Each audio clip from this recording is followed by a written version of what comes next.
لیکن اگر تم نے کراچی میں بدماشی کرنے کی کوشش کی تو پھر شریف لوگ بتا دیں گے کہ بدماشوں کو کیسے روکا جاتا ہے۔ جمع ہوئے ہیں تو یہ کہنا شروع کر دیا کہ ہم کیا شریف ہوئے کہ بہت سے بدماش ہو گئے، آ جاؤ اور بدماشی کر کے دکھاؤ، ہم موجود ہیں، دیکھتے ہیں تم کتنی بدماشی کرتے ہو۔ جب رجیم چینج کے موقع پر یہ سارے لوگ بہادر آباد جا رہے تھے، اس وقت ایم کیو ایم کو اتنا مروڑ کیوں نہیں ہوا تھا؟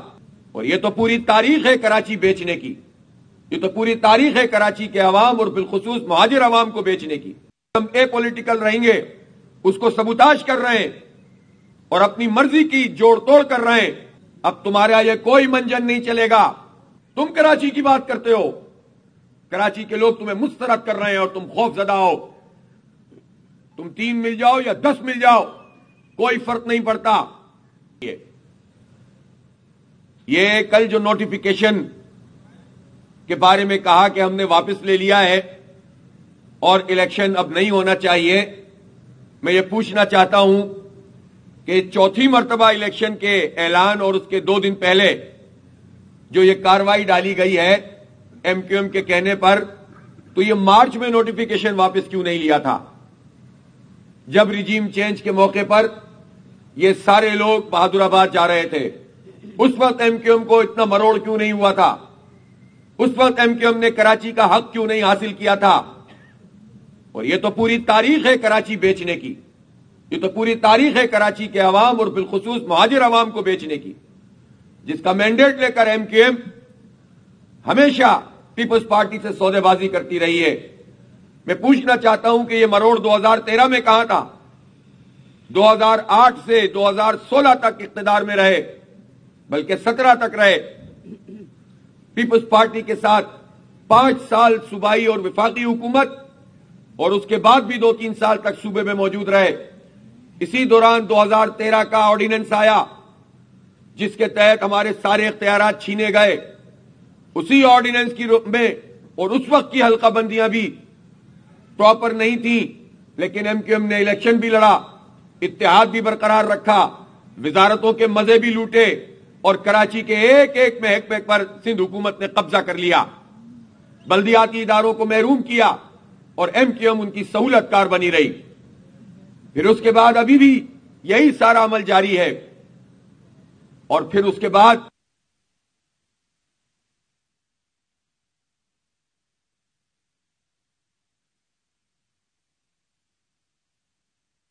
ہم اے پولیٹیکل رہیں گے، اس کو سبوتاش کر رہے ہیں اور اپنی مرضی کی جوڑ توڑ کر رہے ہیں۔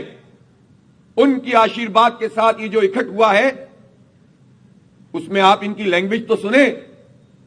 ابھی تو جمع ہوئے ہیں تو یہ کہنا شروع کر دیا کہ ہم کیا شریف ہوئے کہ بہت سے بدماش ہو گئے، آ جاؤ اور بدماشی کر کے دکھاؤ، ہم موجود ہیں، دیکھتے ہیں تم کتنی بدماشی کرتے ہو۔ تم جن بنیادوں کے اوپر کھڑے ہوئے تھے، اب عوام نے تمہیں ٹوٹلی مسترد کر دیا ہے۔ اب تمہارا یہ کوئی منجن نہیں چلے گا۔ اب کوئی تم لوگوں سے نہیں کہہ سکو گے کہ ہم کراچی کے بڑے محافظ ہیں، تم صرف اپنے لیے ڈیل کرتے ہو۔ ذرا ایک ایک آدمی کے حساب تو دیکھو، تم تھے کیا، اور اس پارٹی کے آنے کے بعد اور اس مینڈیٹ کو بیچنے کے نتیجے میں تم کہاں کہاں پہنچ گئے۔ ملیشیا میں کیا لے لیا، دبئی میں کیا لے لیا، کچھ لوگ لندن میں ہوٹل خرید رہے ہیں، کچھ لوگ امریکہ میں ہوٹل چلا رہے ہیں، کچھ لوگوں نے یہاں سے اپنے آپ کو 60 گز کے اور 80 گز کے مکانوں سے عوام کو برباد کر دیا اور خود ڈیفنس میں بڑے بڑے بنگلے بنا لیے، اور مکمل طور پر پیپلز پارٹی کے ساتھ مل کر کراچی کے اوپر اسی طرح سے شب خون مارتے رہے۔ تم مردم شماری کی بات کرتے ہو، پچھلی حکومت میں وفاقی حکومت میں موجود تھے اور وفاقی کابینہ کے ممبر تھے، اور اس وفاقی کابینہ نے مردم شماری میں کراچی کی گنتی آدھی کر دی۔ تم شریک جرم تھے اس چھرے کو گھونپنے میں جو کراچی کے لوگوں کی پیٹھ پر گھونپا گیا۔ تم کراچی کی بات کرتے ہو، کراچی کے لوگ تمہیں مسترد کر رہے ہیں اور تم خوف زدہ ہو۔ تم 3 مل جاؤ یا 10 مل جاؤ، کوئی فرق نہیں پڑتا۔ لیکن اگر تم نے کراچی میں بدماشی کرنے کی کوشش کی تو پھر شریف لوگ بتا دیں گے کہ بدماشوں کو کیسے روکا جاتا ہے۔ پھر پتہ چل جائے گا تمہیں، اور تمہاری اوقات بھی تمہیں پتہ چل جائے گی تم کیا ہو۔ اس لیے ایک دوسرے پر راہ کے ایجنٹ کے الزام لگانے والے، ایک دوسرے پر اربوں روپے کی کرپشن کے الزام لگانے والے، ایک دوسرے کے اوپر گھٹیا الزامات لگانے والے پوری دنیا کے میڈیا کے سامنے بیٹھ کر گھر کی خواتین کو ڈسکس کرنے والے ایک ہو گئے ہیں۔ کس خوف سے ایک ہو گئے ہیں؟ یہ سوال تو سب سے بنتا ہے، کون ان کو ایک کر رہا ہے؟ کیوں اس پر ایکشن نہیں لے رہے وہ تمام ارباب اختیار کہ جن کی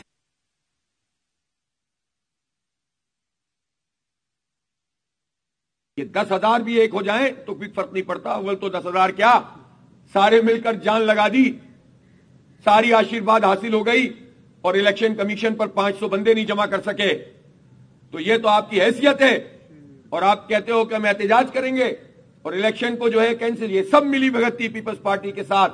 میں مسلسل روز کہہ رہا تھا کہ پیپلز پارٹی جھوٹ بول رہی ہے، دھوکہ دے رہی ہے، یہ دونوں ایک ہیں، یہ نورا کشتی کر رہے ہیں، یہ خوف زدہ ہیں عوام سے اور یہ الیکشن نہیں کروانا چاہتے۔ اس لیے اب ہم نے یہ فیصلہ کیا ہے کہ اب الیکشن کمیشن کے پاس جو خط گیا ہے سندھ حکومت کی طرف سے، قانونی طور پر کوئی گنجائش موجود نہیں ہے کہ اس کی بنیاد پر الیکشن کو ملتوی کیا جائے، اور چیف الیکشن کمشنر اس بات کا حق رکھتے ہیں کہ اس کارروائی کے اوپر وہ سو موٹو ایکشن لیں، ان کے بڑے اختیارات ہیں۔ یہ کیسے ممکن ہے کہ الیکشن سے 2 دن پہلے آپ ایک نوٹیفیکیشن کے ذریعے سے کہہ دیں کہ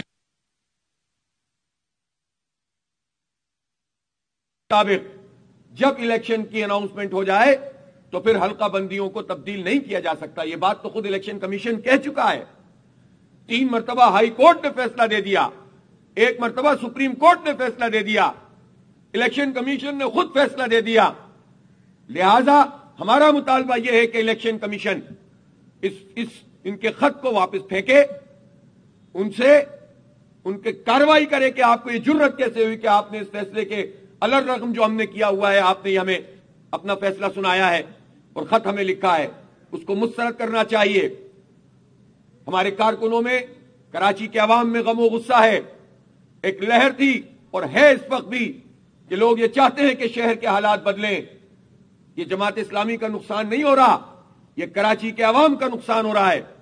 یہ کراچی کے 3.5 کروڑ لوگوں کو ایک امید بندی کہ ہم اپنی آزاد مرضی سے اپنا وہ میئر چنیں گے، اپنی وہ بلدیہ لے کر آئیں گے، اپنے وہ ٹاؤن کے چیئرمین ہوں گے، اپنی یو سی کے اور کونسلر کی وہ لوگ ہوں گے جو گراس روٹ لیول پر لوگوں کے مسئلے حل کریں گے۔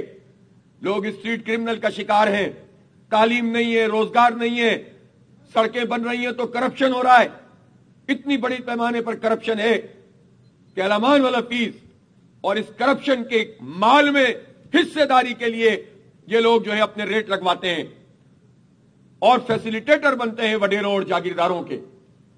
اس لیے آج انشاءاللہ تعالی 3 بجے الیکشن کمیشن سندھ کے آفس پر دھرنا ہوگا۔